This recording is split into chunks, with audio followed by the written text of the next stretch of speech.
эмэгтэй хүмүүс яг юу хүсдэг вэ? Юунд татагддаг вэ гэдэг асуулт бол айгүй сонирхолтой асуулт. Энийг бол эрэгтэй хүмүүсийн толгойг айгүй хэрэгүүлдэг. Эмэгтэй хүмүүс өөрсдөө ч гэсэн бараг толгойн эргээд байдаг. Тэр ихтэй ер нь шинжлэх ухаанд те яг судалж байгаа хүмүүс нь судлаач хүртэл өөрсдөө толгойн эргээд байдаг. Тэгэхээр энэ удаагийн дугаар дээр энэ асуултанд хариулах гэж үзье. Тэгвэл хэдүүлээ гол нь яг хувьслын биологийн үнцгийг авч явах болно. Тэгээ энэ дугаар бол Дэвид Бас гэдэг хүний хүслийн эволюц гэдэг ном дээр суурилсан байгаа. За тэгээд эволюцийн өнцгөөс яригадаад эхлэхээр энд ерөөсөө яг эмэгтэй эрэгтэй хүний ялгаанууд гарч ирж байгаа юм л та.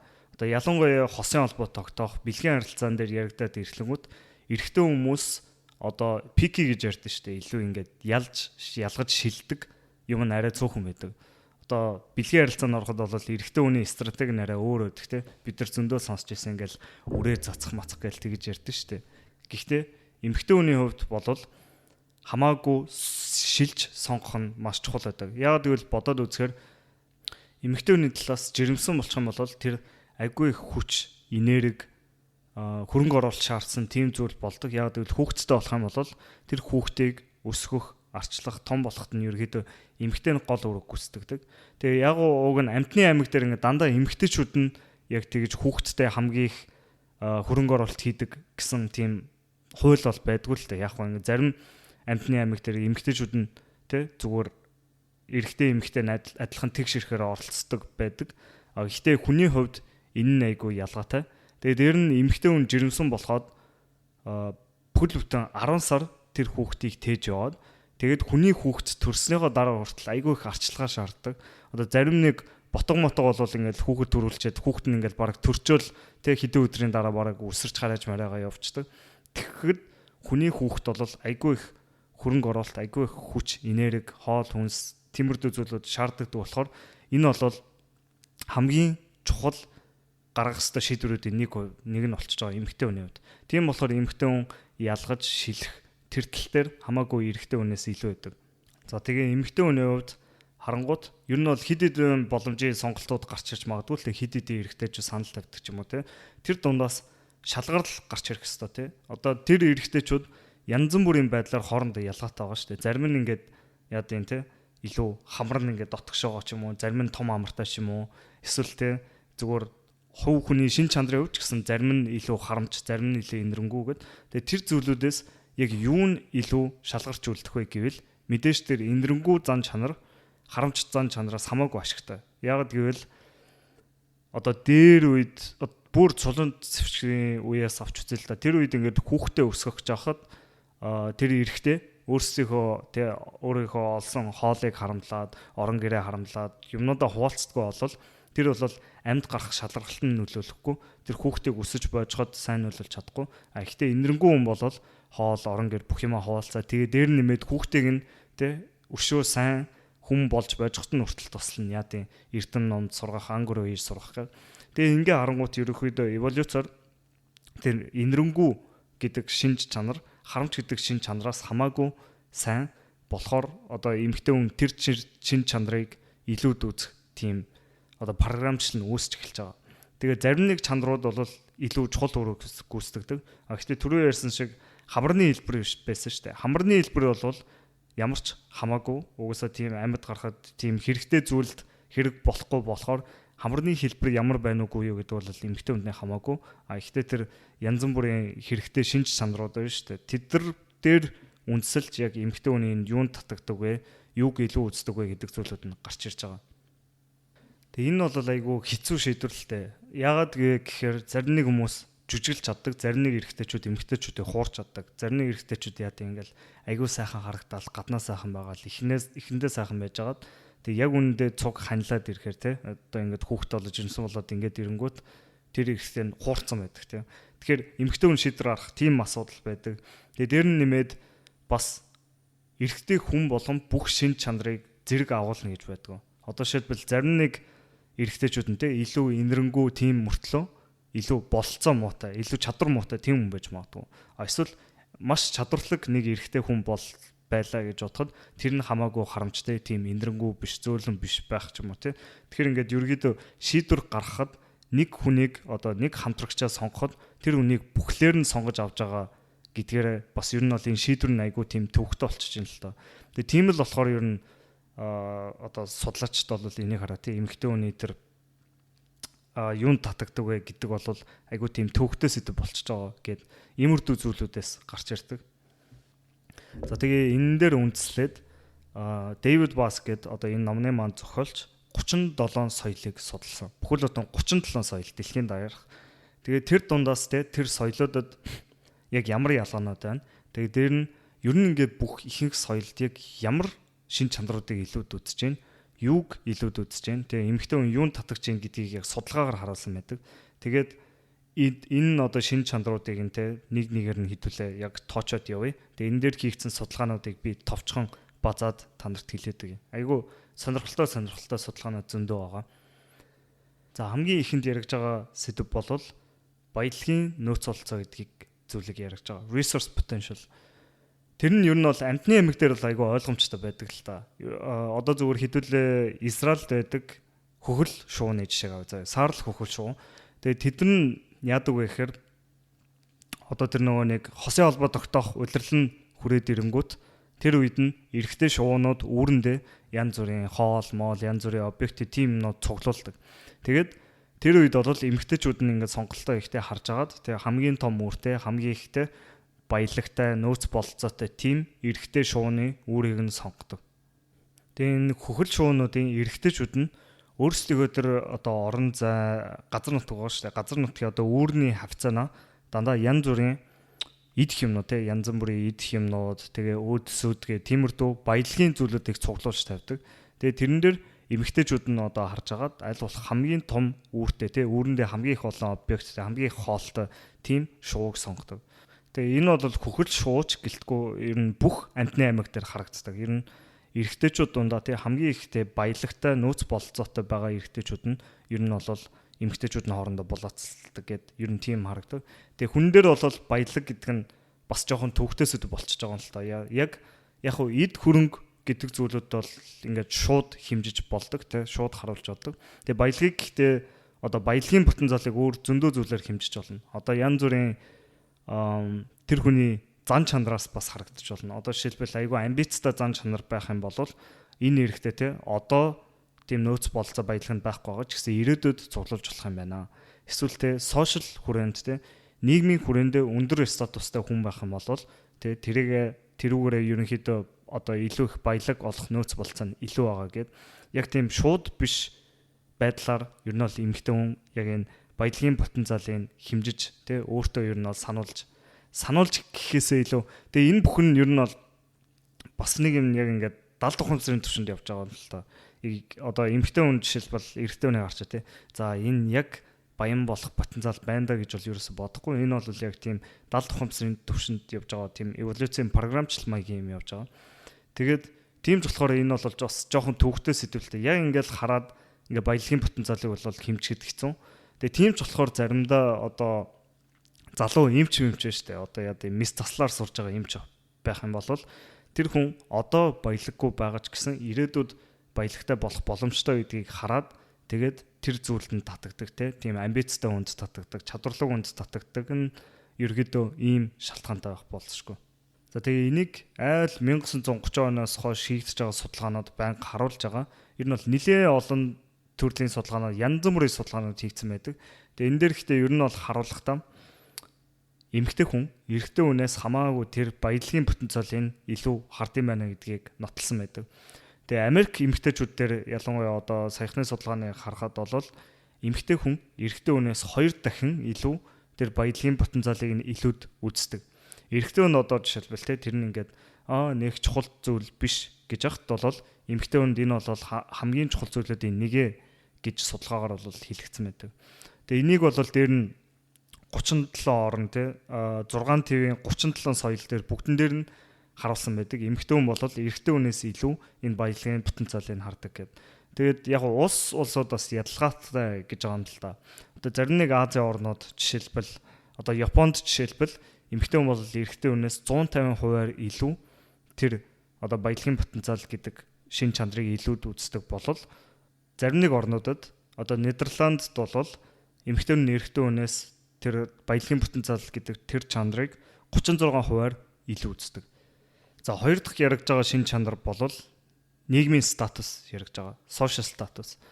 Нийгмийн хүрээнд ерөөсөө хэр ранглагдж ийн вэ гэдэг нь тэр эмэгтэй хүний татагддаг зүйл нь болж байгаа. За тэгээд энэ зүйл яригдахад бол ингээд дээр үед бол хамаагүй амархан л та. Одоо бүр чулуун зэсгийн үед те ангур хийдэг байсан үед бол нэлийн өндөр нийгмийн статустай эрэгтэй хүн ерөөсөө тэр баялагийг контролддог байсан. Хамгийн их те баялагтай, хамгийн их чадвартай, хамгийн их нөөц бололцоотой, хамгийн эрүүл бодож байгаа. Тийм бүх зүйлүүд бол тэр хамгийн өндөр статустай одоо альфа гэж яригдсан шүү дээ. Тэр эрэгтэйчүүд очдог байсан. Тэгээ хүн дээр яригадад ирэхээр яг энэ нийгмийн статус гэдэг зүйл ер нь жоохон төвхтөөсөд болоод ирдэг л дээ. Гэхдээ ерөөдөө бид нар баг бол гадарлалтай шүү дээ. Одоо яа гэм Майкл Жордан ч байт юм уу те. Одоо Илон Маск ч байт юм уу. Дэлхийн хамгийн баян хүн ч юм уу. Эсвэл айгүй мундаг артистууд байдаг те. Тэр хүмүүс одоо нийгмийн статуст бол дээгүр тавигддаг. Тэгээ ингээ харахаар ерөөдөө нийгмийн статусыг яг ингээ шууд бус байдлаар халт барагцаалж болох зүйлүүдийн нэг бол ямар ажил хийдэг вэ? Ямар боловсрол эзэмшсэн бэ гэд тэрнээс хамаарч байгаа. Тэгээд Америкт явуулсан судалгаан дээр бол энэ бол бас айгүй тодорхой харагдаг. Тэр одоо баялагын потенциалаас ер нь бол баялагын потенциал бол хамгийн дээгүүр тавьж байгаа чанаруудын нэг. Тэрнээ ер нь нэлээд төхөж очихоор хэмжээнд яг энэ одоо ямар карьертай байна те ямар ажил хийж байгаа тэр шинж чанар ер нь бол бас нэлээд дээгүүр тавьж байгаа эмэгтэй хүний хувьд. Тэгээ энийг бас те бүх соёлуудад бас харуулдаг л та. Нэлээд олон соёлуудад дандаа л те бүгднгээс нь судалгаа авахд дандаа эмэгтэйчүүд нь эрэгтэйчүүдээс илүү тэр одоо ажил карьерийг нь илүү харж байгаа тийм судалгаанууд байдаг. Одоо Тайванд бол жишээлбэл те эмэгтэй хүн эрэгтэй хүнээс 63% илүү энийг илүүд үздэг байхад Германд бол 38%, Бразилд бол 40% гэж яригдсан байна. Тэгэхээр ер нь эрэгтэй хүнээс илүү эмэгтэй хүн илүү тэр эрэгтэй хүний одоо хийж байгаа ажил мэжлэг тиймэрхүү зүйлийг хард юм байна л да. Тэгээ хамгийн сонирхолтой нь одоо энэ зүйл нь яригдаж ирэхээр ерөөсөө тий илүү байхад айгүй ашигтай шин чанар гэхээс илүү бүр зайлшгүй хэрэгтэй гэдэг талаар яригдж байгаа юм л да. Эмэгтэйчүүд бол ерөөсөө л эрэгтэй айгүй сайн боловсралтай байх хэвээр, айгүй гайгүй мөнгө олдог байх хэвээр гэж яригддаг. Тэгээд энийг бас судалгаагаар харуулхад тэгээ эмэгтэйчүүдээс ер нь асуухад эмэгтэй хүмүүс ихэнхдээ дандаа өөрөөсөө илүү статустай, өөрөөсөө илүү боловсралтай, илүү мөнгө олдог тийм эрэгтэй хүнтэй сухыг илүү дүсдэг гэж хэлж байгаа юм л да. Тэгээ энээс болоод юу болдог вэ гэхээр ер нь бол одоо Америкч гэлтгүй Монголч гэлтгүй ер нь бол сүүлийн үед ингээд илүү боловсралтай эмэгтэйчүүд арай илүү их болоод байгаа. Тэгээд ирэнгүүт юу болдог гэхээр тэр эмэгтэйчүүдүүд бол ер нь бол өөрөөсөө доор боловсралтай хүмүүсийг ерөөсөө тоож харахгүй байдаг. Одоо яа дээ бүр ингээд үнэхээр ядуу эрэгтэй мэрэгтэй байх юм бол тэр эмэгтэй хүн бол тэр эрэгтэй хүнийг одоо ирээдүйн хамтрагчаа болох талаар бүр бодож үзэхгүй тийм хэмжээнд байдаг. Тэгээ тэрнээс болоод эмэгтэйчүүдийн гаргадаг тэр гомдлон гарч ирдэг л дээ. Монголд одоо яа дээ гайгүй залуучууд байхгүй байна тий. Америкт ч гэсэн тэр ялгаагүй яригдчихл байгаа ерөөсөө тий. Одоо жилд дор хаяж $100,000 цалинтай залуучууд гээл айгүй их яригддаг. Тэгээд тэрнээс болоод эмэгтэйчүүд тий. Тэгээд бас энийг бас цаашаа харуулдаг та бүр эмэгтэй илүү боловсралтай болох тусмаа хичнээн мундаг байсан ч гэсэн өөрөөсөө заавал илүү их тэ мөнгө олдог илүү амжилттай явж байгаа тийм хүнийг хаагаад байдаг. Тэгээ тэрнээс болоод яг энэ эмэгтэйчүүдийн гомдлон гарч ирдэг. Ерөөсөө гайгүй эрэхтэн алга байна гэд. Тэгээ бас нэг сонирхолтой зүйл нь энэ шин чанарыг эмэгтэйчүүд ялангуяа урт хугацааны партнер хайж байгаа, урт хугацааны холбоо тогтоож байгаа хүндээ хамаагүй их хайдаг. Гэхдээ одоо богино хугацааны холбоо тогтоож байгаа бол тэр ямар ажил хийдэг мэддэг бол ерөөсөө хамаагүй болчихж байгаа. Тэгэхээр энэ бол нэг сонирхолтой ялгаа нь. Яг ямар шүү партнер урт хугацааныхаа хайж гэнэ, богино хугацааныхаа хайж гэнэ гэдгээс бас хамаарат ер нь бол юунд татагж ийн вэ гэдг нь ялгаатай болоод ирж байгаа. Тэгээ энийг яг дараагийн шин чанаруудыг нь бас хальт яригдана. Эмэгтэй хүнтэй богино хугацааны партнер хайж гэнэ үү, урт хугацааны холбоо тогтоож гэнэ гэдгээс хамаарат өөр зүйлүүдийг илүүд үздэг байгаа юм л та. За тэгээд дараагийн фактор бол нас гэдэг фактор. Нас гэдэг фактор дээр ер нь бол бид нар бүгдээрээ мэдчихэл байгаа. Ихэнх эмэгтэйчүүд дандаа өөрөөсөө илүү хөгшин эрэгтэй хүнд татагдаг. Хөгшин гэдэг нь за бүр хөгшин гэхгүй л дээ. Өөрөөсөө илүү ахмад, илүү ах хүнд татагдаг. Тэгээ энийг бас бүх соёл дээр ер нь харуулж байгаа юм байна л да. ер нь бол янз бүрийн соёлууд дандаа л тий эмэгтэйчүүдээс ингээ асуулт асуугаад бол өөрөөсөө баг зэрэг ахмад хүнд татагддаг. Тэгээ ер нь бол бүх соёлын дундчиг авахд бол эмэгтэй хүн өөрөөсөө 3.5 насаар эрэгтэй хүнд татагддаг юм гэсэн судалгаа нь. Гэхдээ энэ бол яг дундчилтаа мэдээж ингээ амьдралд янз бүрийн болж болно тий. Зарим нэг эмэгтэйчүүд яа тийм бүр өөрөөсөө 10 дэх хүнтэй суух ч юм уу тиймэрхүү тохиолдлууд байдаг. Тэгэхээр энэ бол зүгээр дундаж. Тэгээд энэ бол яагаад вэ гэхээр бас баг зэрэг ойлгож байгаа. Эрэгтэй хүний хувьд нас ахих тусмаа илүүтэй боловсрч эхэлдэг, илүү ухаантай болдог, илүү чадaltaй болдог. Тэгээд эрэгтэй хүний хувьд бүр яг биеийн хүчний хувьд хүртэл нас ахих тусмаа илүү улам хүчтэй болдог. Тэгээ 30 наснаас эхэлж ижил тэр яг булчингаа хадгалах чадвар нь илүү буурч эхэлдэг тийм судалгаа байдаг. Тэгээ биеийн хүчч гэлтгүү сэтгэл санааны хувьд ч гэсэн хамаагүй боожсон гэдэг нь шүү дээ. Мачур болох, боожсон, хамаагүй тогтвортой. Тэгэл ингээл яадын хамаагүй их савлцаад байдгүй. Тэгээд бас санхүүгийн хувьд ч гэсэн хамаагүй тогтворчсон байдаг. Тэгээ ер нь ингээд цаанаасаа эрэгтэй хүн яг гой дээрээ очно гэж ярьдэн шүү дээ. Well rounded гэдэг бүх талаасаа нэг тийм цэгцрээд эхэлдэг тийм нас байдаг. Тэгэхээр тэр бас яригдчихэж байгаа. Тэгээ ер нь хувьслын биологийн үүднээс харсан ч гэсэн бүр хөгшин хүн байх юм бол тэр үрийн шингэнийх нь чанар нь бууддаг ч юм уу тэр хүний хүчин сулардаг тэгэл цаанаасаа эрүүл мэнд нь мууддаг янз бүрийн асуудлууд байгаа л та. Тэгэхээр нас гэдэг зүйл угаасаа энэ талаасаа харахаар айгүй ойлгомжтой болж ирж байгаа. За дараагийн яригдж байгаа шин чанар бол айгүй сонирхолтой шин чанар. Энэ бол амбиц тэгээд хичээнгү шин чанар яригдж байгаа. Тэгээд энэ Дэвид Босс гэдэг судлаач нь ийм судалгаа явуулсан юм л да. Ихэнх эрэгтэйчүүдийн хувьд юм уу те. Ихэнх хүний хувьд тэр статусаа ихсгэх те карьераа дэвшлэх ч юм уу тиймэрдүү зүйл дээр ямар стратеги ашигладаг вэ гэж асуусан байна л да. Тэгээд тэрэнд бол янз бүрийн стратегиуд байж болж байгаа. 26 стратеги байна л да. Тэгээд тэр дундаа те худлаа ярих те эсвэл хүмүүстэй холбоо тогтоох янз бүрийн боловсрал эзэмших эсвэл хичээнгү чанар манар гэдэг. Тэгээд энэ дундаа бол хамгийн түрүүнд тавьж байгаа чанаруудын нэг бол ерөөсөө хичээнгү хөдөлмөрч тэр чанар яригдж байгаа. Тэгээд тэр нь юу гэсэн үг гэхээр тэгээ илүү цагаараа ажиллаж чаддаг, илүү үр дүнтэй ажиллаж чаддаг, нэг зүйлдээ тууштай байж чаддаг тэр чанар яригдж байгаа. Тэгээ энийг ч гэсэн угаасаа судалгаагаар харуулдаг. Үнэхээр ингэж хичээнгү чанартай, амбицтай байж чадсан хүмүүс хамаагүй илүү цалин авч чаддаг, хамаагүй их боловсрал эзэмшдэг, хамаагүй их амжилтанд хүрдэг гэд. Ер нь энийг бас судалгаагаар харуулж явах шаардлагагүй угаасаа ойлгомжтой үстэй. Нэг зүйлийг үнэхээр хийя гэд хичээгүү тууштай ажиллаж чаддаг бол тэр зүйлдээ заавал хүрдэг. Тэ? Тэгэхээр энэ бол нэг гайхаад авах зүйл биш ах. Тэгээ энийг бас судалгаан дээр харуулсан байна л да. Америк эмэгтэйчүүдээс асуусан юм байна. Энэ илүү карьертай илүү хандсан те ажилдаа дуртай хичээнгү шин чанарыг агуулсан амбиц харуулсан тим залуучуудад тим хүнд хэрэг татагддаг гэдэг судалгаад эрэгтэй эмэгтэй хүнээс аль алаас нь асуусан юм байна л да. Тэнгуут эмэгтэйчүүд нь энэ чанарыг эрэгтэйчүүдээс арай илүү үздэг гэж байгаа. Тэгээд дээр нь энийг бас ер нь Америкч гэлтгүй бүх соёлдоор байгаа гэдгийг бас харуулдаг. Жишээлбэл Тайванд шүү дээ.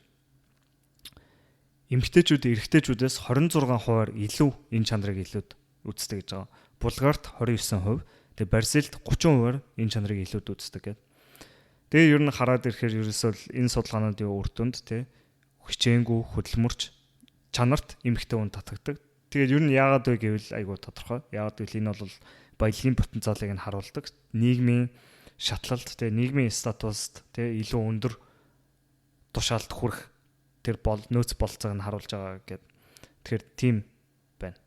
За дараагийн шин чанар нь эрэгтэй хүний тэр доктортой тэнцвэртэй зан чанарыг хэлж байгаа. Ерөөсөө найдаж болох хүн үгүй юу гэд.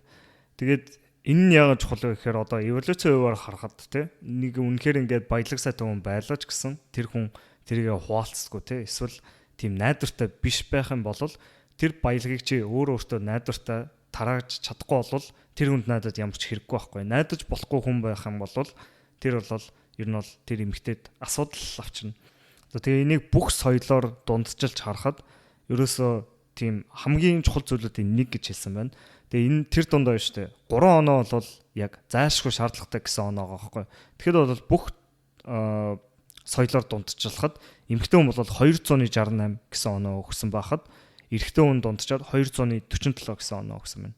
Тэгэхээр яг энээс харахаар эмэгтэй хүн эрэгтэй хүн аль хэл нь бас энэ чанарыг илүүд үзэж ин л та бусад шин чанаруудыг болол тэгээд яагаад илүүд үзэж байгаа гэвэл ер нь бол зөндөө олон шалтгаанууд байж болно. Одоо зөвхөн за эмэгтэй хүний талаас харж үзэл та яагаад илүү тийм найдвартай, доктортой найдаж болохоор тийм хүнд татагдж байгаа юм бэ гэд.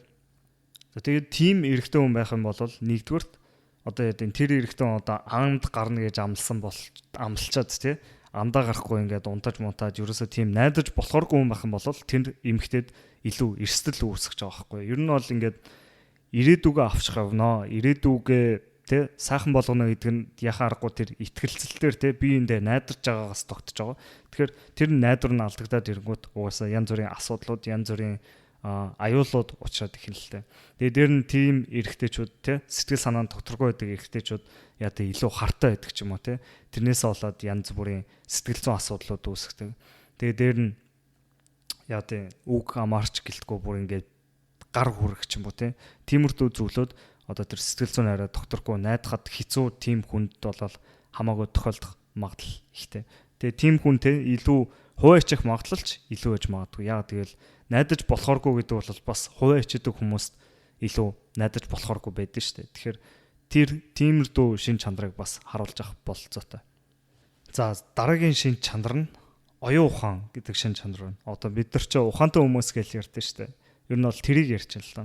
Тэгээд энийг бол Америкт угаасаа судалгаагаар бас харуулсан байдаг. Илүү тий одоо IQ-гийн оноо гэж байдаг шүү дээ. IQ-гийн оноо дээр сайн авч байгаа хүмүүстэй илүү сайн сургуульд орж чаддаг, илүү сайн боловсрол эзэмшдэг, илүү их цалин авч чаддаг гэдэг. Тэгээд эрэнгүүт угаасаа эмэгтэй хүний хувьд иймэрхүү зүйл татагдах нь бас угаасаа тодорхойлж байгаа байхгүй түрүү яригдсан шүү дээ. Илүү ухаалаг болвол тий илүү өндөр статустай байх боломжтой гэдэг. Тэгээ 37 соёл дээр те яг энэ шин чанарыг ер нь хэрэг илүүд үзэж байна гэд харсан чинь одоо 37 соёлоос 10-т нь эмэгтэйчүүд энэ чанарыг эрэгтэйчүүдээс илүүд үзсэн байна л да. Одоо Эстоны эмэгтэйчүүд ч юм уу те эсвэл Норвегийн эмэгтэйчүүд эрэгтэйчүүдээсээ илүүгээр энэ оюун ухаан гэдэг чанарыг илүүд үзсэн байна. А тэгсэн чинь одоо тэр 10 соёл дээр тэгсэн бол үлдсэн 27 соёлд нь эрэгтэй эмэгтэй хүмүүс хоёулаа ижлэгэн хэмжээгээр яг энэ оюун ухаан гэдэг чадрыг яг илүүд үзсэн байл та. Ер нь бол эмэгтэй хүн эрэгтэй хүнээс илүү их оюун ухааныг үнэлдэг биш. Ер нь бол ихэнх улс соёлуудад нь бол те аль нь хоёулаа энэ ухаан оюун ухаан гэдэг зүйлийг тэгээ хөгжлийн биологийн үүднээс харахад гэсэн ер нь бол энэ янз бүрийн давуу талуудыг авчирч байна л та. Тэгээ тэр дундаа одоо хараад багт те одоо хүүхдтэйгээ яаж өсгөх вэ гэдэг дээр оюун ухаан мэдээж шаардна те. Хүүхдээ яаж өсгөх вэ? Тэгээ дээр нь те янз бүрийн мэдлэг олж авахт нь туслана. Тэ ер нь бол эцэг хүн болоход тэр оюун ухаан гэдэг зүйл нь бас чухал чадвар гэдгийг бас хэлсэн байна л да. Тэгээ дээр нь нэмээд амьдралд гарч байгаа те янз бүрийн шийдвэрүүд дээр зөв шийдвэр гаргаж гэнэ үү, буруу шийдвэр гаргаж гэнэ үү гэдэг дээр айгу чухал хэрэгцээтэй болчихж байгаа. Тэгээ дээр нь нийгмийн хүрээнд те яаж харилцаж гэнэ гэдэг тэр бас хэрэгтэй болчихж байгаа. Янз бүрийн асуудлыг шийдэх те эсвэл өөрт байгаа тэр баялаг нөөц олцоог яаж хуваарлаж гэнэ, яаж зарцуулж гэнэ, яаж олж авч гэнэ гэдэг. Тэгээ ер нь бас ухаалаг хүмүүс арай жоохон цөөхөн алдаа гаргадаг гэсэн ер нь бол үзэл байгаа. Тэгээд энэ бүхний ингэ нийлүүлээ харангуут ер нь бол яагаад оюун ухааныг илүүд үзэж байгаа юм бэ гэдэг нь бол илүү ойлгомжтой болж ирж байгаа. Тэгээд илүү ухаан муутай хүмүүс байдаг шүү дээ. Ухаан муутай хүмүүс бол яг түрүүний хэлсэн зүйлүүдийн эсрэг те хүүхдээ өсөж боожулж чадахгүй эсвэл янз их хамаагүй их алдаа гаргадаг те. Тэгээ нийгмийн хүрээнд өөрийгөө яаж авч явахаа мэддэггүй, буруу шийдвэрүүд гаргадаг. Тэгээд те өөрт оногцсон тэр нөөц баялгаа сайн зөв зарцуулж чаддгүй, хадгалж чаддгүй. Иймэрхүү алдаанууд гаргадаг. Тэгээ ингээд харахаар ер нь бол илүү ухаан муутай хүн бол хүнд илүү муу хань болдог гэдэг үднээсээ энэ чанарыг те илүү ухаалаг гэдэг чанарыг эмэгтэй хүн эрэгтэй хүнд илүү үздэг баг.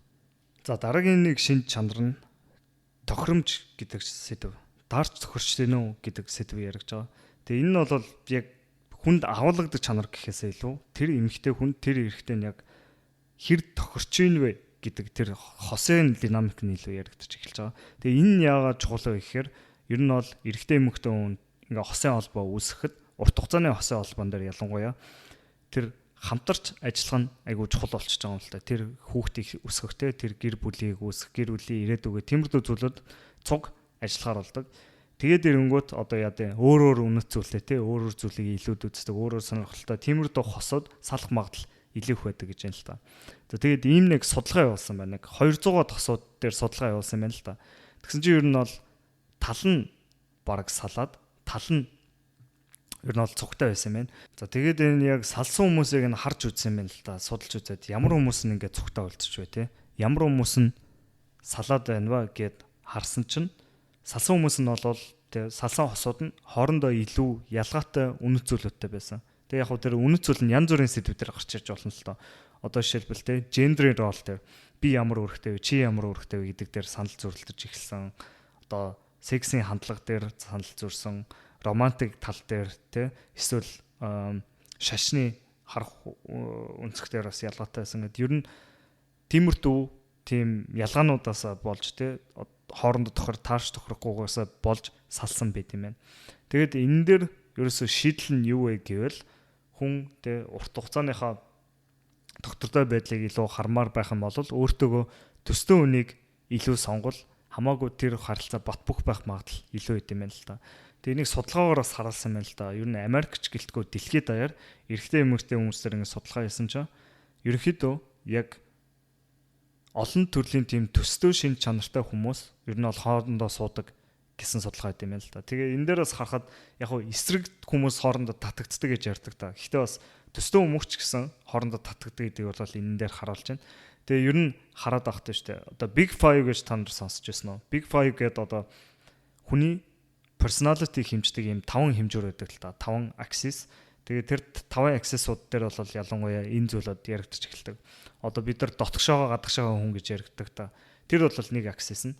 Ингээ харангууд тий хоёулаа илүү дотгошоо ч юм уу тий хоёулаа илүү гадагшаа эсвэл хоёулаа тийм ambivert гэдэг шүү дээ. Хоёулаа тийм дотгошоо гадагшаа айл нь байж чаддаг тийм хүмүүс хоорондоо илүү тохирдог. Тэгээд дээр нь хараад ахт openness to experience гэж ярьдаг.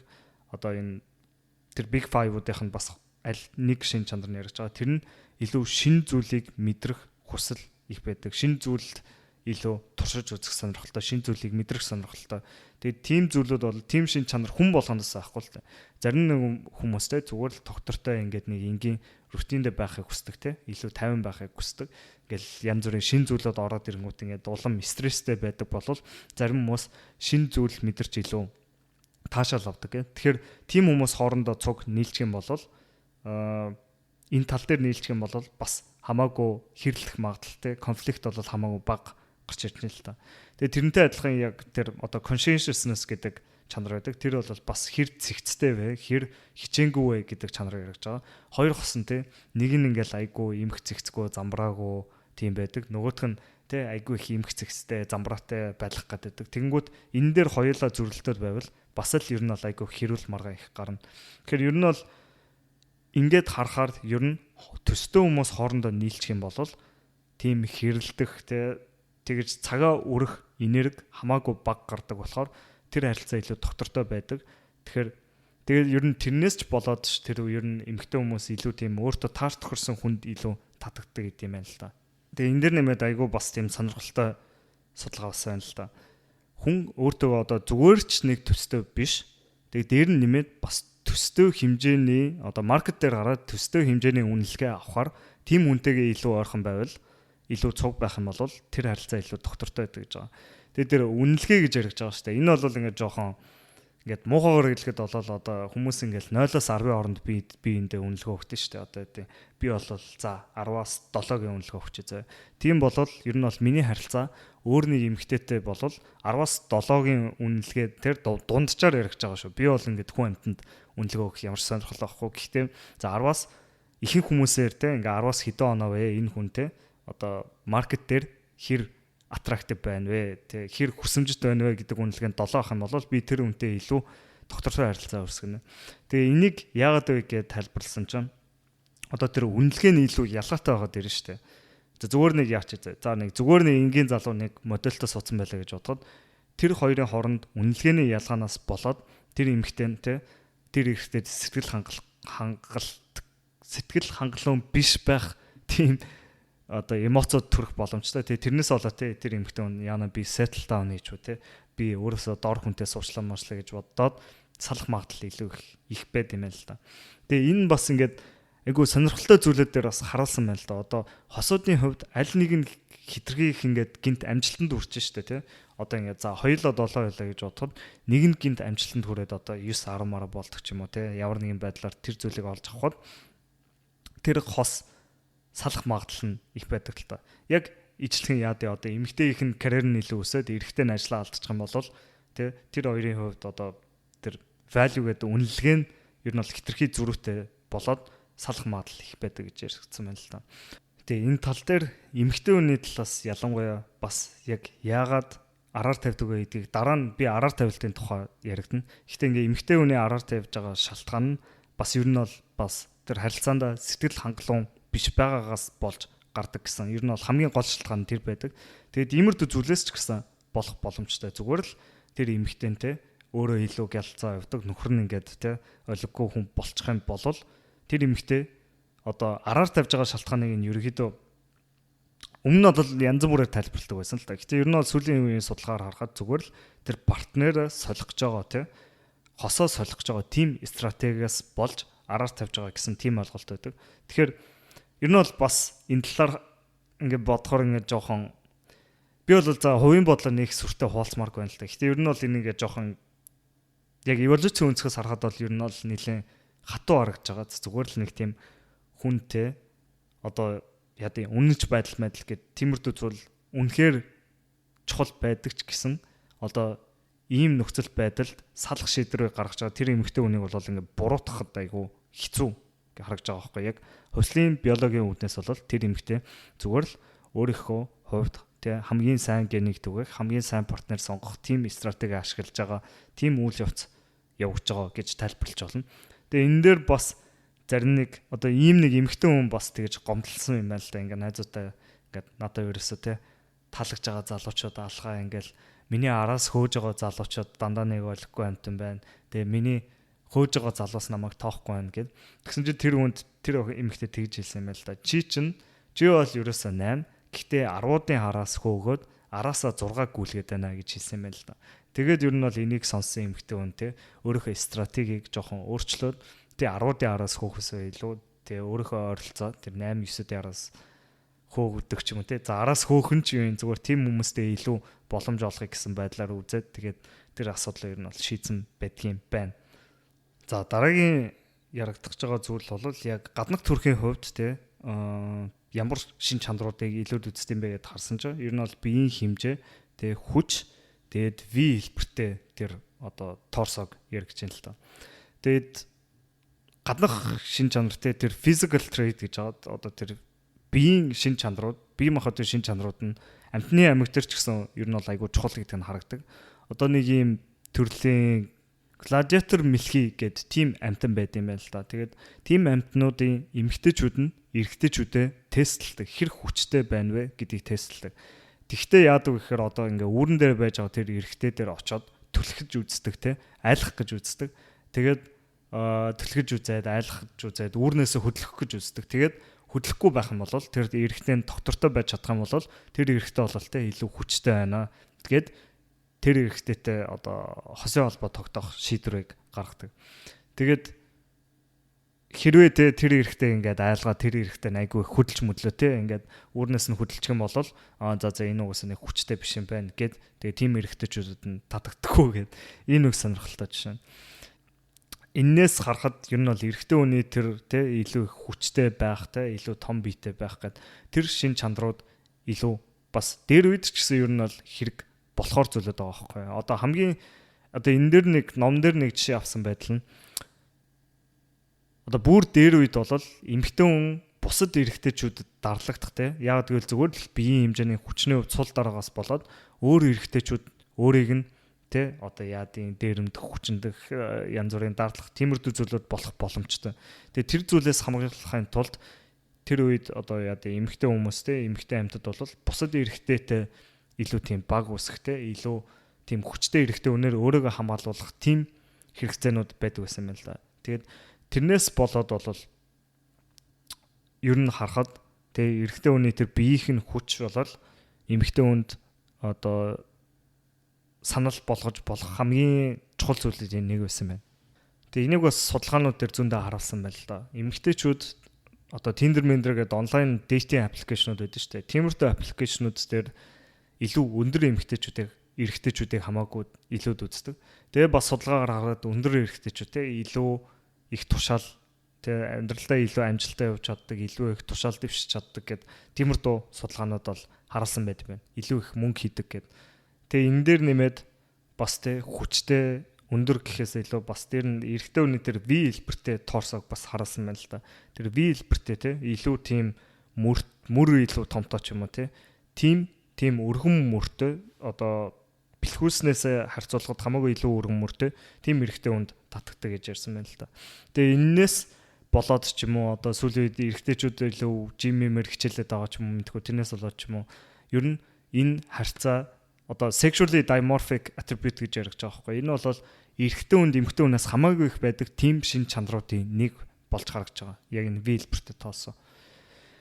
За тэгээд цаашаа бас нэг төстэй сэдв бол яригдж байгаа сэдв бол эрүүл мэнд, тэгшхэм, эрэгтэйлэг шин чанар яригдж байна. За тэгээд 37 соёл дээр бүгдэн дээр нь харуулсан байна л да тийм. Эмэгтэй хүн бол тийм эрэгтэй хүн дээр тэр эрүүл байх байдлыг илүүд үздэг гэхэд. Тэгээ энэ нь бол угаасаа хамгийн чухал зүйлүүдийн нэг эволюцийн үнцгөр харахад ч гэсэн чи зүгээр л ингээл гэр бүл болоо байжсэн чи тэр эрэгтэй чинь айгу муу эрүүл мэндтэй болвол айгу төрүүлж өгөх боломжтой. Эсвэл яа янз бүрийн өвчин тусах бололцоотой өвчин халдаах бололцоотой. Тэгээ ингээд харангуут угаасаа тийм хэврэг эрэгтэй хүн угаасаа эмэгтэй хүнд хань болоход чадхааргүй байсан байгаа байхгүй. Тэгээ энэ дэр айгүй сонирхолтой судалгаа байна л да. Одоо тэгшим гэдэг зүйлд хүнд татагддаг гэж байгаа. Тэгээ энэ яагаад вэ гэдгийг харахад бол ерөөхдөө илүү тэгшимтэй байх юм бол одоо тэгшимээс гажсан байх юм бол тэр бол ингээд жоохон гене алдаатай гэж үзэгдэх юм байна л да тий. Тэгэнгүүт одоо яа дээ ер нь бол биеийн нэмдих тийм жоохон алдаатай илүү дутмаг гэсэн зүйлийг харуулт юм байна л да. Тэгээ энийг бүр судалгаагаар бүр ингээд харуулдаг. Нүрийг нь илүү ингээд тэгшимтэй болгоод ирэнгүүт хүн илүү бусад эсрэг үйлсэнтэй татагддаг гэдэг. Яг тэр зүйл яригж байгаа. Тэгээд энийг бас ер нь бол зөндөөл судалгаагаар бас харуулт юм байлээ. Илүү тэгшимтэй байгаа амьтад амьтад дээр хүртэл тэд нар илүү дархлаа сайтай, илүү бага өвчин тусдаг, илүү эрүүл байдаг. Ер нь бол яг тэгшимтэй байна гэдэг нь эрүүл байгаа шин чанарыг харуулсан байт юм байна л да. Энийг бол судалгаагаар харуулсан байт юм байна. За тэгээд дээр нь тэгшимээс гадна эрүүл мэндийг илүү харуулсан шин чанар нь бол эрэгтэй хүний хувьд яг тийм эрэгтэйлэг шин чанарууд байт юм байна л да. За тэгээд тэр дундаа илүү тийм шанаа сайтай, илүү тийм гүнзгий хоолойтой, гүнзгий доогор хоолойтой гэдэг юм. Бүдүүн хоолойтой, бахир хоолойтой гэх юм мэдгүй юу гэдэг тийм хоолойтой, тийм эрэгтэйлэг хоолойтой. Тэгээд дээр нь энэ хамрны эндээтлэгч юу гэдвэл яг шил тогтдог хэсэг. Энэ хэсэг сайтай бол одоо илүү эрэгтэйлэг гэж үздэг юм байна л да. Тэгэд яагаад ийм шин чанаруудад эмэгтэй хүн илүү татагдаад байна гэд ер нь бол юу байж болох вэ гэд харсан чинь ер нь бол тестостероны хэмжээтэй холбоотой болж ирж байгаа юм л да. Одоо хүн өсч боож жоох насандаа илүү хэвийн тестостерон ялгаруулж чадах юм бол эрк гормон ялгаруулж чадах юм бол энэ шин чанарууд нь илүү давмгаалж гарч ирд юм байна те.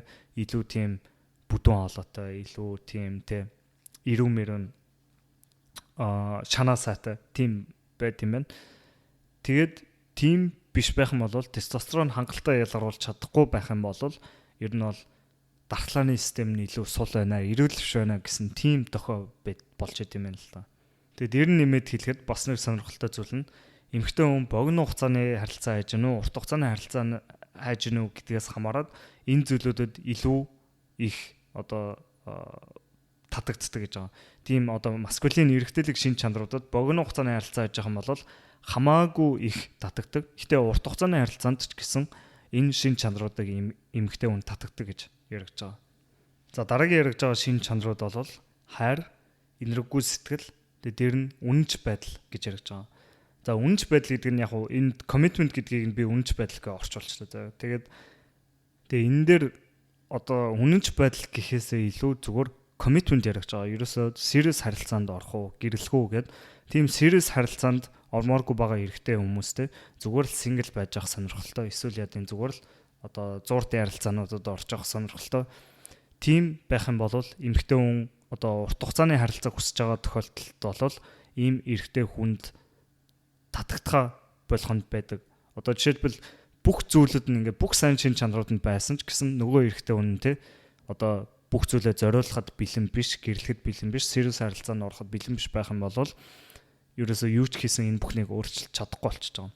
Тэгэхээр энэ дээр ярьж байгаа. Тэгээд яагаад чухал гэдгийг нь харах юм бол угаасаа тодорхой урт хугацааны харилцаанд те тэр эрэгтэй хүн бүх сэтгэл зүрхээ зориулаад те нөөц болцоогоо энергиээр зарцуулахад бэлэн биш байгаа бол тэр одоо эмэгтэй хүний хувьд өөр тэр зүйлийг хийж чадах эрэгтэй хүн хамаагүй хэрэгтэй. Ирээдүйд нь хамаагүй хэрэгтэй болчихж байгаа.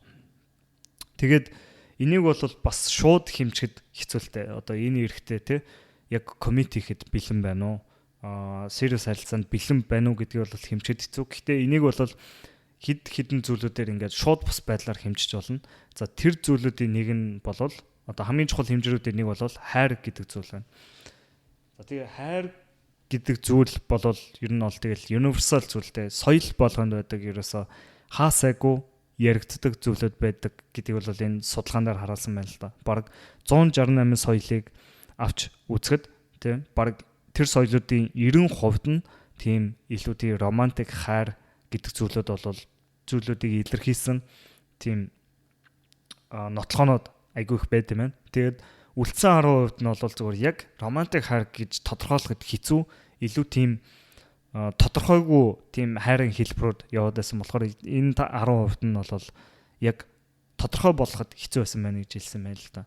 Тэгээ ингээд хараад байхад одоо бас нэг судалгаан дээр харуулсан байна л да. 115 хүнээс одоо хайрыг илэрхийлсэн хамгийн чухал зүйлүүдийн нэг нь юу юм бэ? Яг хайр гэж юу юм бэ? Яг ямар шууд шин чанаруудаар ямар үйл хөдлөлөөр илэрхийлдэм бэ гэсэн чинь яг энэ түрүүний commitment гэдэг зүйл бол эрэгтэй үе эмэгтэй хүний бүгд хоёулангийнх нь тэр листийг тэргүүлсэн зүйл байсан юм байна. Ерөөсөө л бие биентэй үнэнч байх тэр шийдвэрийг гаргаж байгаа тий сэтгэл шулуулж байгаа тэр зүйл яригдж байгаа. Тэр зүйл бол хайрын нэг чухал хэсэг гэж яригдж байгаа.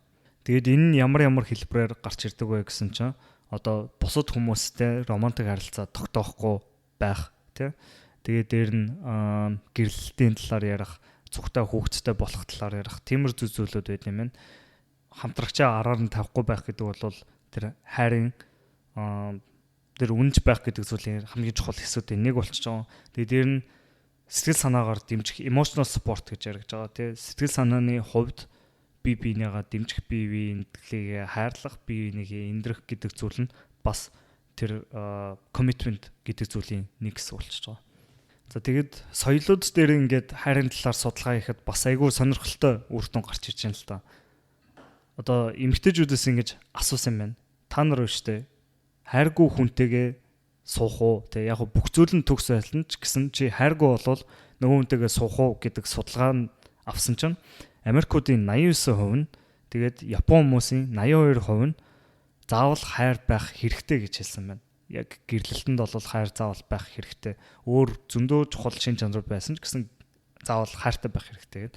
Тэгсэн чинь Оросуудын хувьд бол 59% нь л заавал хайр байх хэрэгтэй гэж хэлсэн байна. Тэгээ энийг яагаад вэ гэж жоохон судлаад ирсэн чинь Орос дугасаа эмэгтэй хүн арай их байдаг, эрэгтэй хүмүүс нь айгүй тэ төрүүлээд өгчдөг. Ер нь бол цөөхөн байдаг. Тэгээ дээр нь нэмээд яг тэр илүү тийм баялгаа хуваалцах тийм эрэгтэй хүн бол бүр цөөхөн болоо явчихсан юм л та. Тэгээ харангууд Орос эмэгтэйчүүд бол миний бодлоор зүгээр за тэр хайр морь дүүрчтэй ядж л ингээд баг тэг гайгүй зүгээр л цухтаа хань олчих тийм хүнийг олъё л гэсэн бодолтой байдаг байх. Тэгээ 37 соёл дээр бүгдэн дээр нь бас харуулсан байна л да. Одоо 18 ингээд шин чанаруудыг бичгээд те бие биендээ хайртай байх, бие биедээ татагддаг байх гэдэг шин чанар бол хамгийн дээгүүр тавигдсан шин чанаруудын нэг байна. Одоо 3 оноо болол те заашгүй байх ёстой гэж үзэх юм бол эмэгтэйчүүд дунджаар 287, эрэгтэйчүүд дунджаар 281 оноо өгсөн байна. Тэгэхээр эрэгтэй хүн эмэгтэй хүн аль нь те бие биедээ хайртай байх гэдэг зүйлийг чухалчилж үздэг гэдэг нь бол энэжээс харагдаж байна. За тэгээ хайртай холбоотойгоор энэргүй шин чанарын талаар яригдсан байна л да. Энэ талаар судалгаа хийсэн чинь 37 соёлоос 32-д нь ерөөсөө эрэгтэй эмэгтэй хүмүүс яг ижлэгэн хэмжээгээр энэ энэргүй шин чанарыг өндрөөр үнэлсэн байна. Тэгээ өндрөөр үнэлж үнэлэхдээ эхний 3 шин чанаруудын нэгт эхний 3-т бол заавал орж исэн байна. Яг янз бүрийн байдлаар. Тэгээд үлдсэн 5 соёлд нь ямар 5 соёл ингээд жоохон өөрөөр үрдэн гаргаж байгааг харсан чинь Япон, Тайванд бол эрэгтэй хүн эмэгтэй хүнээс илүү тэр энэргүй шин чанарыг илүү үздэг байхад бол Нигер, Израиль, Франц улсуудад эмэгтэй хүн эрэгтэй хүнээс тэр энэргүй шин чанарыг илүү их үздэг байсан юм л та. Гэхдээ ер нь ингээд бүх улсад бүгдэнд нь хараад байхад тэр энэргүй байх шин чанар бол эхний 3-т заавал бичигдэх. Тийм чухал шин чанар гэж яригдсан байна. Тэгээ хувьслын биологийн үзнээс хараад ирэхэд те яагаад чухал гэдэг нь бол бас ер нь ойлгомжтой болж эхэлж байгаа. Эрэгтэй хүнтэй өөрийнхөө эд баялагийг хуваалцах гэдэг тал дээр яригдж байгаа те. Тэр хүн зүгээр хуваа хичээгээ те өөртөө хамаг зүйлийг татаад байх уу эсвэл гэр бүлтэй тэр зүйлийг хуваалцгаа те. Энэрэнгүй эрэгтэй хүн бол те гэр бүлээгээ төлөө, хүүхдээгээ төлөө, эхнэрийнхээ төлөө бүх сайн сайхныг хийх гэж үзнэ гэд ер нь бол тэрэн дээр суурилж энэ шин чанар бол алуу ойлгогдож байгаа тий. Эмэгтэй хүний өнцгөөс бол харахад тий яг тэр одоо хамтрагчаасаа хайр энэргүй байдлыг хүртэж чадж байгаа эмэгтэй хүн бол яг энэ тэр илүү амьд гарахтай илүү сайн сайхан амьдрах гэдэг нөхцөл байдлыг хангах магадлал нь хамаагүй ихсэж байна л та. Тэгээд дээр нь хүүхдийнх нь ирээдүйч гэсэн хамаагүй сайн болчихж байгаа. Тэгээд дээр нь бас тийм энэрэнгүй эрэгтэй хүн бусадтай ажиллахтаа хүртэл илүү үр дүнтэй, илүү сайн хин л тэгээ тийм яа нэг тийм сонин муухай хүнтэй ажиллахыг хүсэхвтэй тий. Найз болохыг ч хүсэхгүй. Тэгэхээр энэргүй байх шин чанар бол тий зүгээр ингээд нийгмийн хүрэмтч гэсэн заашгүй шаардлагатай шин чанар болчихж байна л та. Хэрвээ тийм шин чанарыг харуулж чадахгүй болвол тий муу нэр зүгээд одоо нийгмээсээ тий арчигдах нь ч юм жигдэх ч юм уу тийм нөхцөл байдалд орох магадлал ихтэй. За тэгээд энүүгээр ер нь бол бүх шин чанарууд нь дуусч байна. Одоо гэхдээ ер нь бол хэдэн сонирхолтой асуултад хариулах гэж үзье л та. Нэг сонирхолтой асуулт бол шүү дээ. Эмэгтэйчүүд одоо deal breaker гэдэг зүйл байт юм байна л та. Одоо ийм зүйл ерөөсөө огт байж болохгүй, ийм үнтэй угаасаа суухгүй, ойртохгүй, шууд салан малан ч гэдэм юм те. Эсвэл ийм үнтэй угаасаа тохирохгүй, хизээч боломж олохгүй гэдэг тиймэрдүү зүйлүүд байдаг. Тэгээд тиймэрдүү зүйлүүдийг ингээд судлаад ирсэн чинь түрүүний яригдсан шин чанаруудын яг эсрэг зүйлүүд нь байдаг. Одоо яа хитрхи ядуу ч юм уу те ямар ч амбицгүй эсвэл ерөөсөө тийм тэнэгтэй ямар ч ухаангүй доктортой биш сэтгэл санааны хувьд эсвэл хитрхи жижигэн хитрхи сул дорой хитрхи эмгтээлэг хитрхи яадын царимуутай гэд ер нь бол түрүүний яригдсан шин чанаруудын яг эсрэг нь яригдж байгаа. Хитрхи одоо араар тавьдаг ч гэдэг ч юм уу те. За тэгээ энэ яриан дээр ер нь дандаа л эрэгтэй эмэгтэйгээ яригдчихлаа. Тэгээ энэ дээр бол бас бэлгийн чиг хандлагын тал дээр бас сонирхолтой хийсэн судалгаа байт юм л да. 2007 онд Ричард Либо гэдэг хүн одоо 2500 лесби эрэгтэй хүн тэгээ 82 мянган heterosexual эмэгтэй хүн дээр ийм судалгаа хийсэн юм л да. Тэгээд тийм хоёр ер нь бол зүйлийг олж нээсэн юм байна. За тэгээ эхний зүйл нь бол heterosexual эмэгтэй хүн, лесби эмэгтэй хүмүүс аль аль нь те энэргүй байх, эрүүл байх, хичээнгүй байх, тэ одоо хөвгчлөлтэй байх гэх тиймэрдүү зүйлүүдийг бол яг ижлэгийн хэмжээгээр илүүд үнэлсэн болол тэгээ харсан чинь лесби эмэгтэйчүүд heterosexual эмэгтэйчүүдийг бодвол одоо хүүхдийн тал дээр хүүхдтэй холбоотой шин чанарууд дээр одоо хүүхдтэйгээ илүү сайхан харьцаж гинөө эсвэл тэ сайн эцэг их болж чадах уу гэдэг тэр чанарууд тэгээ дээр нь нэмээд шашны тал дээр ер нь бол энэ зүйлүүдээр нэг сүртэй ач холбогдол өгөөгүй юм байна. Heterosexual эмэгтэй хүнтэй харьцуулахад. Тэгээд юун дээр ач холбогдол илүү их өгсөн бэ гэдээ харсан чинь лесби эмэгтэйчүүд бол үнэнч байх. Тэгээд оюун ухаан гэдэг энэ хоёр чадвар дээр илүү их ач холбогдлууд өгсөн байна л та. Энэ бол айгүй сонирхолтой судалгаа байна. Тэгээд дээр нь лесби эмэгтэйчүүд дунд одоо бас ингээд бас боч эмэгтэй, фем эмэгтэй гэж байд юм байна л да. Яг би энэ талаар сайн мэдэхгүй болохоор энэ хэллэгийг нь жоохон яаж яж магадгүй. Тэгээ боч эмэгтэй нь бол илүү тийм эрэгтэйлэг, доминант тэр эмэгтэйг нь хэлдэг бол фем эмэгтэй гэдэг нь илүү тийм зөөлөн илүү эмэгтэйлэг, тийм мэдрэмтгий тийм эмэгтэйг нь хэлдэг юм байна.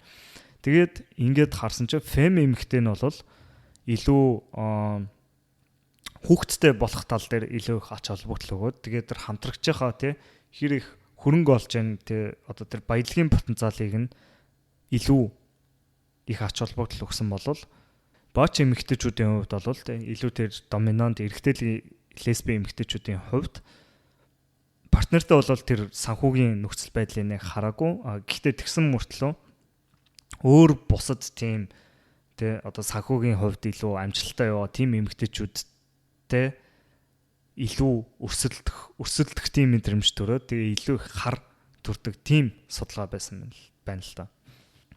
Тэгээ бас нэг сонирхолтой асуулт болох асуулт нь тэр эмэгтэй хүн эрэгтэй татгаж байгаа шүү дээ. Тэр үеийнхээ одоо контекстоос хамаарх уу тий? Тэр үе ямар шоу нөхцөл байдалд тэр хүнтэй учирч байна гэдгээс хамаарх уу? Ямар шоу нөхцөл байдал тэр хүнийг харж байна гэдгээс хамаарх уу гэсэн чинь бас тийм гэж байгаа. За энэ дээр бас нэг сонирхолтой судалгаан дээр шүү дээ. Одоо тэр нэг пивний брэнд дээр одоо жишээлбэл ингээл 2-3 модель зөксөөгоо тий? Ингээд тэр пивийг ууж ахаар сурталчлах юм бол хүмүүс тэрийг илүү их уудаг гэж байгаа байхгүй. Тэгээ тэрнтэй адилхан эрэгтэй хүний хувьд ч гэсэн те хажууд нь ингээд хид хид эмэгтэйчүүд. Тэгээ тэр дундаа шүү дээ тэр эмэгтэйчүүд нь айгу одоо үзэсгэлэнтэй. Тэгээд тэр эрэгтэйд илүү ингээ хандарч байгаа ч юм уу те илүү өөрт нь татгаж байгаа тийм одоо шин чанаруудыг харуулсан байх юм бол тэр эрэгтэйд бусад эмэгтэйчүүд илүү татагдаг байна гэж хэлсэн байл та. Тэгээд биологийн хувьд бол энэ үзэгдлийг бол mate copying гэж хэлдэг юм байна. Тэгэхээр тэр нь юу гэсэн үг вэ гэхээр ерөөсөө бусад эмэгтэйчүүд тэр эрэгтэйчүүд хандарч гэнэ үү гэдгээр ерөөхдөө өөрийнхөө сонголтыг жоохон шүүгээд эхэлчихэж байгаа байхгүй. За энэ эмэгтэйчүүд угаасаа хандарч байгаа бол тэ энэ эрэгтэй угаасаа ямар нэгэн зүйл болоод ах шиг байна гэдэг ерөөхдөө тийм логикоор явж иж магадгүй. За тэгээд бас нэг сонирхолтой зүйл нь түрүүн ярьсан шүү дээ. Эмэгтэй урт хугацааны партнер, богино хугацааны партнер хайж яана уу гэдгээс ялгаа гардаг гэд.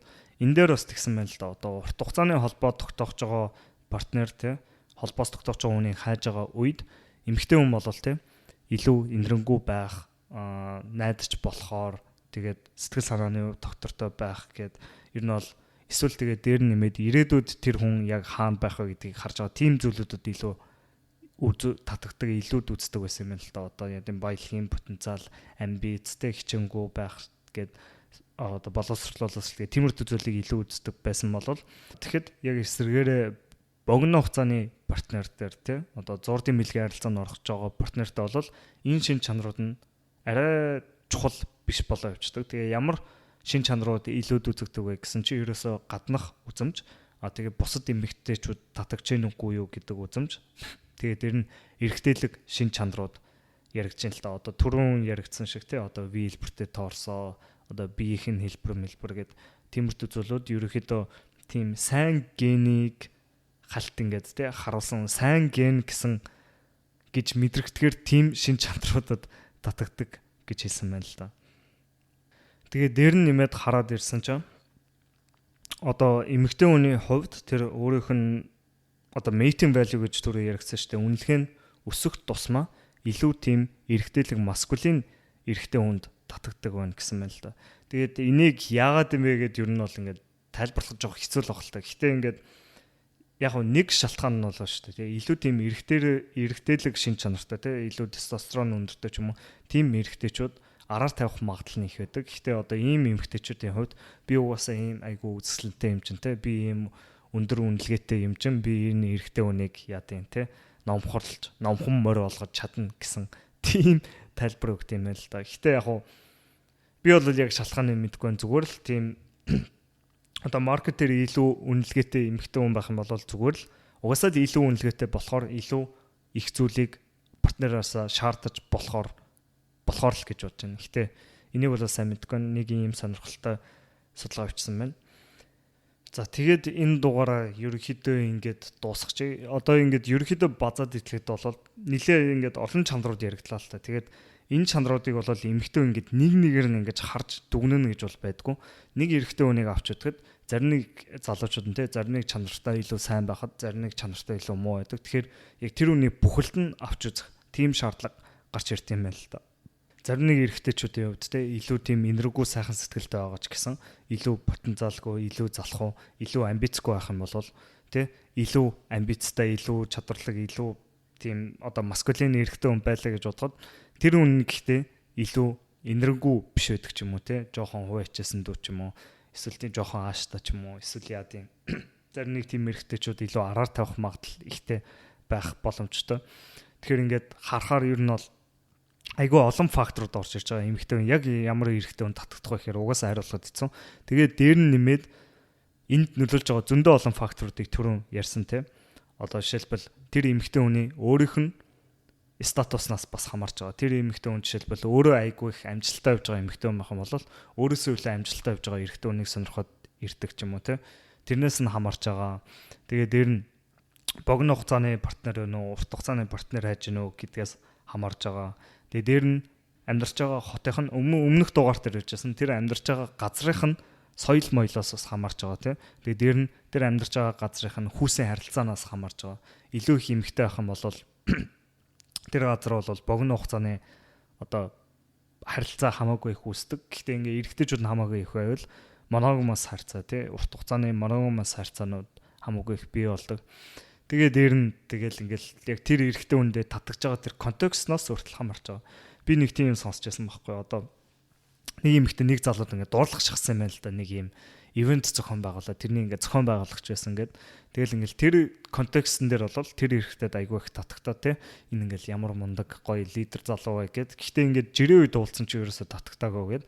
Нэг тиймэрдүү нөхцөл байдлууд хүртэл байж болно. Ингээд зарим нэг эмэгтэйчүүд бол би яагаад ийм хүн татагтаад байсан бэ гэдгийг тайлбарлаж чадахгүй хэмжээнд хүртэл ингээд тэр контекстноос хамаарч болно, цаг хугацаанаас хамаарч болно. Зөндөө олон факторууд байгаа болохоор л ер нь бол ийм энэ бүх зүйл эмэгтэй хүн, эрэгтэй хүнийг бүгдийг ингээд жоохон төөрөлдүүлээд байдаг бах. Судалж байгаа хүмүүст нь ч гэсэн зөндөө төөрөлтөн үүсгдэг бах. Эмэгтэй хүн овуляц хийгдэж байхдаа хүртэл тэ илүү эрэгтэй хүнд татагдах тэр мэдрэмж нь хүртэл өөрчлөгддөг. Илүү араар тавих магадлал нь ихсдэг гэд. Ер нь бол ингээд сонирхолтой зөндөө олон факторууд яригдчихэж байгаа. За тэгээ хэдүүлээ энэ дугаарыг ингээд дуусгачих. Дараагийн дугаар дээр хэдүүлээ эрэгтэй хүн юмд татагддаг вэ? Ямар эмэгтэй хүнд татагддаг вэ гэдэг талаар ярьцгаая. За хэдүүлээ өөрсдөө болж чадах болох хэвээр. Тийм болох гэж хичээцгээе. Баярлалаа.